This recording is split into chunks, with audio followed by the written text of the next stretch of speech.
Is the nervous system making you nervous?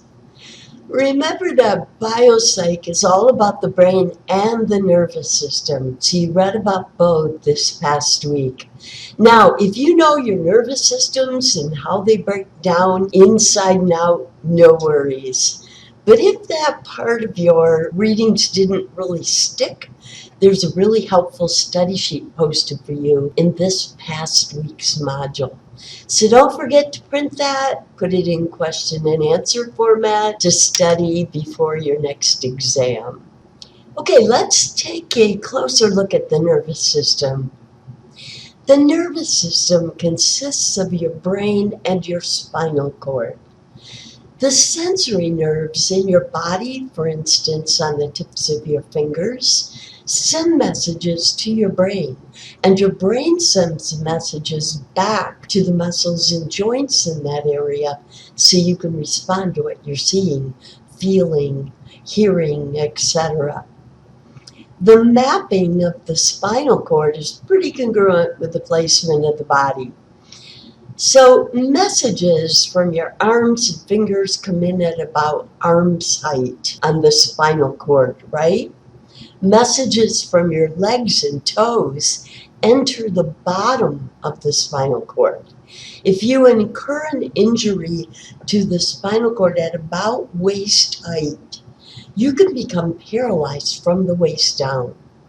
If the injury occurs closer to the top of the spinal cord, you can become paralyzed from the neck down.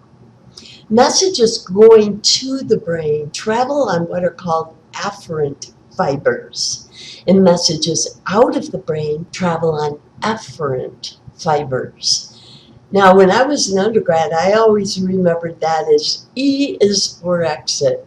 So efferent fibers carry messages out of the brain, exiting the brain.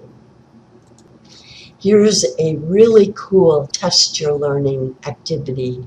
And you get 2 minutes to see how many of these you can recall from your readings, and go.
Okay, time is up here. Let's take a look at the answers. So number 1 is the cerebral cortex. Number 2 is the amygdala. So the amygdala is involved in emotion, especially fear. I'm going to quick show you pictures of mice who incurred damage to their amygdalas and lost all their fear. Look at this little guy climbing all over a cat. and another snuggling up to a sleeping cat. Luckily, these cats are mice friendly, but most are not, so the amygdala is really important. We need reasonable fear to survive. Number 3 is the hippocampus. Number 4 is the medulla. Number 5 is the hypothalamus. The hypothalamus is responsible for what are sometimes called the 4 F's related to survival. And those are fighting, fleeing, feeding, and mating. All right, that should make it easy to remember, right? But the 4 F's related to survival. So remember, fighting, fleeing, mating, and feeding. Feeding. One part of your hypothalamus, if it were damaged, you would actually starve yourself to death. If another part were damaged, you would actually eat yourself to death, like this poor little mouse did eventually. Number 6 is the pons. Number 7 is the thalamus.